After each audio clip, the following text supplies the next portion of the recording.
Hello दोस्तों, आज हम बात करेंगे कंजंक्शन की। दोस्तों, कंजंक्शन एक ऐसा वर्ड है या फिर वर्डों का एक ऐसा सेट है जो दो या उससे ज्यादा सेंटेंसेस को, फ्रेजेस को या फिर क्लोजेस को जोड़ता है। तो आप कह सकते हैं कि conjunction is a word that connects two और मोर सेंटेंसेस, फ्रेजेस और क्लोजेस। यानी कंजंक्शन एक ऐसा वर्ड है जो दो या उससे ज्यादा सेंटेंस को जोड़ता है या फिर फ्रेज को जोड़ता है या फिर क्लोजेस को जोड़ने का काम करता है। अब सवाल यह है कि फ्रेज और क्लोज क्या है, तो यहाँ पर देखते हैं। सबसे पहला फ्रेज क्या होता है? देखो, एक तो सेंटेंस होता है। सेंटेंस क्या होता है? सेंटेंस में एक सब्जेक्ट होता है, एक वर्ब होती है और एक ऑब्जेक्ट होता है जो कंप्लीट एक सेंस देता है। जबकि फ्रेज में क्या है? Phrase it is a group of words having no subject और वर्ब। यानी फ्रेज में वर्ड तो होंगे, लेकिन उन वर्डों के बीच ना तो कोई सब्जेक्ट होगा और ना ही कोई वर्ब होगा। हालांकि सेंटेंस में भी वर्डों का एक ग्रुप है सेंटेंस, लेकिन उन सेंटेंस में हमें सब्जेक्ट भी देखने को मिलता है और वर्ब भी होता है और ऑब्जेक्ट भी होता है, तो वो तो हो जाता है सेंटेंस। लेकिन शब्दों का ग्रुप तो हो, लेकिन उसमें ना तो सब्जेक्ट हो और ना कोई वर्ब हो, तो वो कहलाता है फ्रेज। इसी तरह है क्लोज। क्लोज क्या है? ये भी एक ग्रुप ऑफ वर्ड्स है, लेकिन इसके अंदर सब्जेक्ट होगा और वर्ब होगा। यानी क्लोज में सब्जेक्ट होगा, वर्ब होगा, लेकिन ऑब्जेक्ट नहीं होगा। जबकि सेंटेंस में सब्जेक्ट भी होगा, वर्ब भी होगा और ऑब्जेक्ट भी होगा। लेकिन क्लोज में क्या है? इसमें सब्जेक्ट होगा, वर्ब होगा, लेकिन ऑब्जेक्ट नहीं होगा। और जिसमें ना सब्जेक्ट हो ना वर्ब हो, कुछ भी ना हो, वो कहलाता है फ्रेज। लेकिन फिर भी ये ध्यान रखना है कि वो ग्रुप ऑफ वर्ड्स होगा। तो ये बात क्लियर है। नेक्स्ट देखें कि कंजंक्शन जो है वो थ्री प्रकार के होते हैं। इनके थ्री टाइप्स हैं। वो कौन कौन से हैं? कोऑर्डिनेटिंग कंजंक्शन, सेकंड है सबऑर्डिनेटिंग कंजंक्शन और थर्ड है कोरिलेटिव कंजंक्शन। अब सवाल ये, सबसे पहले समझते हैं कोऑर्डिनेटिव कंजंक्शन क्या है। कह रहे हैं कि कोऑर्डिनेटिव कंजंक्शन एक ऐसा कंजंक्शन है जो दो इंडिपेंडेंट फ्रेज को या फिर क्लोजेस को जोड़ता है। यानी यहाँ पर कोऑर्डिनेटिंग कंजंक्शन, आप ये ध्यान रखना कि एक ऐसा कंजंक्शन है जो कि दो या उससे ज्यादा इंडिपेंडेंट फ्रेजेस को जोड़ता है या फिर दो क्लोजेस को या उससे ज्यादा क्लोजेस को जोड़ता है। अब कुछ कोऑर्डिनेटिंग कंजंक्शन के वर्ड है, आपको ध्यान रखना है कि जहां जहां ये वर्ड आएंगे समझ जाना वो कौन सा कंजंक्शन है, वो हमारा कोऑर्डिनेटिंग कंजंक्शन है। कौन कौन से वर्ड है? और है, ये कोऑर्डिनेटिंग कंजंक्शन में आता है। इसी तरह का एंड है, ये भी इसी में आता है। और फॉर नोर हो सकता है, बट हो सकता है, और हो सकता है, येट, और इसी तरह से सो। अब इस तरह से तो आपके याद ये नहीं रहेंगे, तो आपको याद कैसे रखना है? एक इसका हमने ये शॉर्ट ट्रिक बना रखी है, फैन बॉयज। आपको ये ध्यान रखेंगे तो ये आराम से याद हो सकता है। इसको आप क्या बोलेंगे? Fan boys. तो एफ का मतलब फॉर, ए का मतलब एंड, एन का मतलब नॉर और बी का मतलब बट, ओ का मतलब और, वाई का मतलब येट और एस का मतलब सो। ठीक है।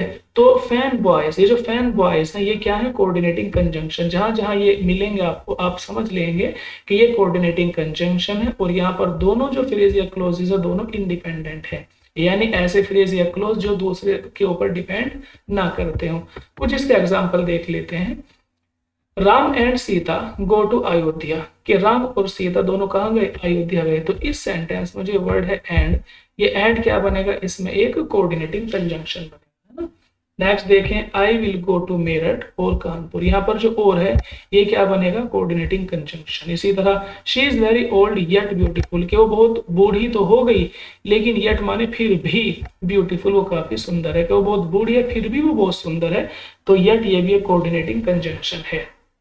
इसी तरह ही वर्कड हार्ड, यहाँ ये ही है, he worked hard but not past, कि उसने मेहनत तो बहुत ज्यादा की थी बट नॉट पास, लेकिन फिर भी वो पास नहीं हुआ।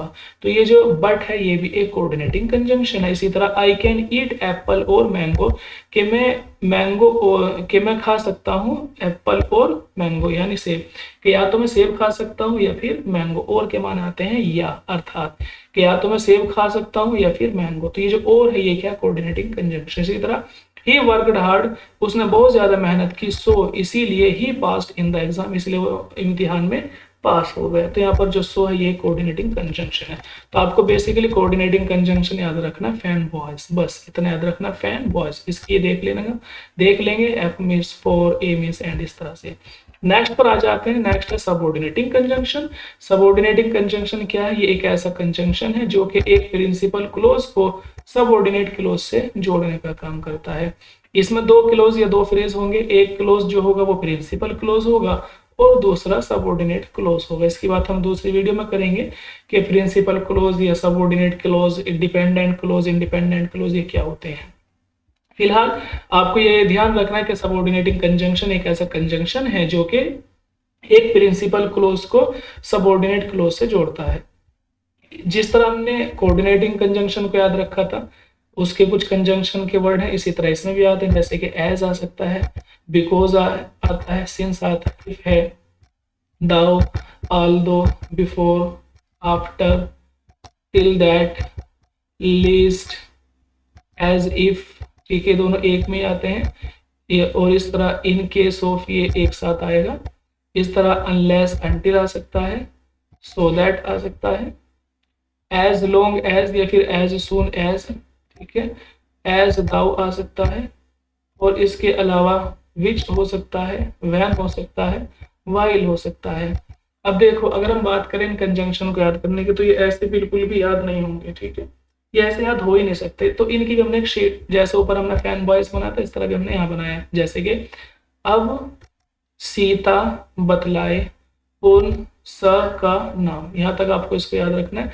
यानी जो भी कैपिटल लेटर है वो आपको, ये इसकी ट्रिक है। ये जो स्मॉल है, ये के ए ये स्मॉल है, तो इसको आपको याद नहीं रखना, बस याद रखने के लिए वर्ड ऐड किए गए हैं, बाकी इनका कोई मतलब नहीं है।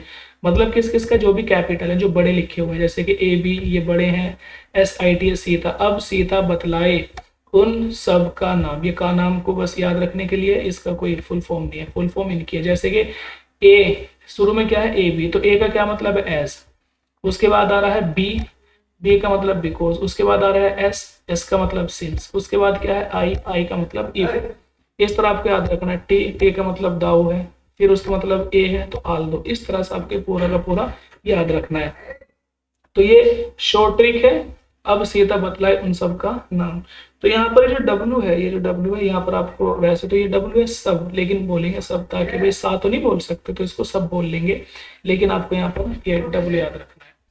अब देखें, अब इसकी फुल फॉर्म भी हमने यहाँ पर अलग से भी लिख दी है। जैसे कि ए बी है, यहाँ पर ये जो अब है, तो ए बी को कैसे लिखेंगे, ए का मतलब एज हो जाएगा और बी का मतलब यहाँ पर बिकॉज। इसी तरह फिर है सीता, तो सीता का एस का मतलब सिंस, आई का मतलब इफ, ए का मतलब दाऊ और ए का मतलब ऑल दो। उसके बाद क्या आ रहा है, बतलाए, ये वाला बतलाए, तो बतलाए में बी पहले है, बी का मतलब बी के बाद में ए है, ए मतलब after.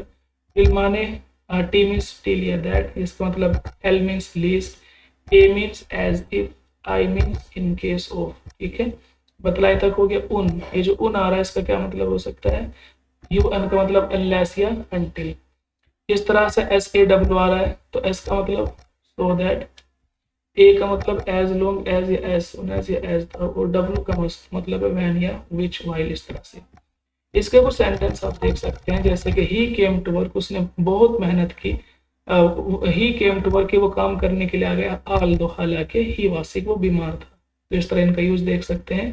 He had written a note, उसने एक नोट लिखा है, बिफोर ही डाइड, मरने से पहले। तो ये भी एक सबऑर्डिनेटिंग कंजंक्शन है। He went outside after I finished my work, कि आई वेंट आउटसाइड में बाहर चला गया, after I finished my work, अपना काम पूरा करने के बाद। तो यहाँ पर आफ्टर ये क्या है, ये सबऑर्डिनेटिंग कंजंक्शन है। इफ इट्स सनी टुमारो, कि अगर कल जो है धूप हो जाती है। इफ इट इज, ये इट इज हो सकता है। If it is sunny tomorrow, कि अगर कल धूप होगी। We can go to Agra, तो हम आगरा के लिए रवाना हो जाएंगे। तो यहाँ पर जो इफ है ये भी एक सबऑर्डिनेटिंग कंजंक्शन है।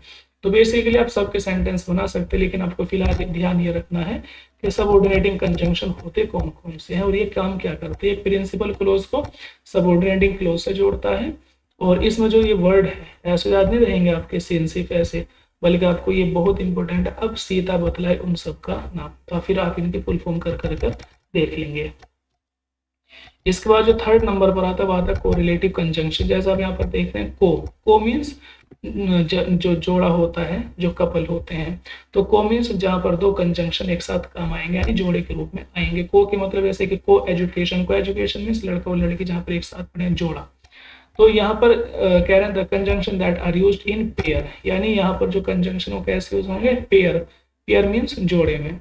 इसके भी कुछ इसी तरह के कुछ वर्ड्स हैं, जैसे कि पेयर कैसे बनेंगे, जैसे कि एज, सो दैट, ये हो सकता है। इसके अलावा सच एज, इसके अलावा लीस्ट, शुड, बोथ, एंड, या फिर बिटवीन एंड हो सकता है, टू, नो सूनर देन, इसके अलावा अदर देन, इसके अलावा rather than, not only but also, either और, neither nor, hardly, scarcely, when. अब देखो हमने जिस तरह से हमने कोरिलेटिव कंजंक्शन, हमने कोऑर्डिनेटिंग कंजंक्शन को पढ़ा था, फैन बॉयज से याद रखा है, और इसके अलावा सबऑर्डिनेटिंग को हमने याद रखा है, अब सीधा बतलाए उन सब के नाम से।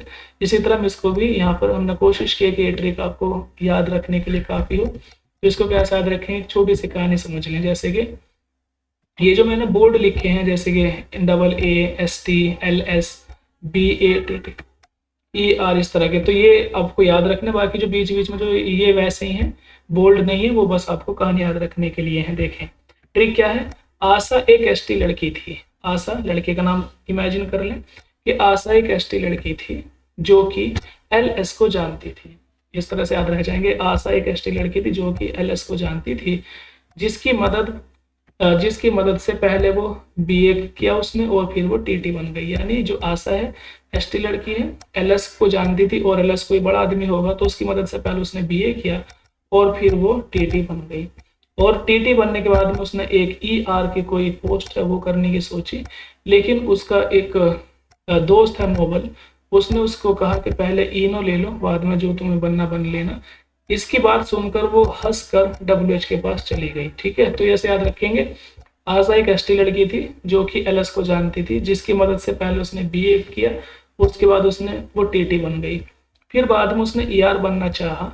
उसके दोस्त नोबल ने उसको एक इनो दिया, जिसको पीकर वो हंसकर WH के पास चली गई। अब यहाँ पर जो इसके बोल्ड ये वर्ड हैं, जैसे कि आशा, ये मैंने अलग से लिख दिया, जैसे कि आशा, तो मैंने यहाँ से आशा को ही उठा लिया, तो AA है। तो AA का मतलब क्या है, एज, फिर क्या है उसके बाद में SA का मतलब है सो, एज, ऐसे। इस तरह फिर क्या है ऊपर ST है ना, यहाँ पर ST था देखो, तो ST का मतलब क्या है, सो दैट, S का मतलब सो, T मीन्स दैट, ऐसे। फिर था LS को जानती थी, LS का मतलब, L का मतलब लीस्ट, शुड, ऐसे याद कर लेंगे। उसने BA किया, BA का मतलब बोथ एंड या बिटवीन एंड, ऐसे। TT बनी, TT मीन्स टू। ER मतलब, ER यहाँ पर आप देखेंगे जो ER है इतना वाला, बस ये यहाँ पर लिया है। इसी के अलावा अदर का ER, और इसके अलावा सूनर का ER, ये बन जाएगा रादर देन, अदर देन, और नो सूनर देन, तो ER का मतलब ये आ जाएंगे इसमें।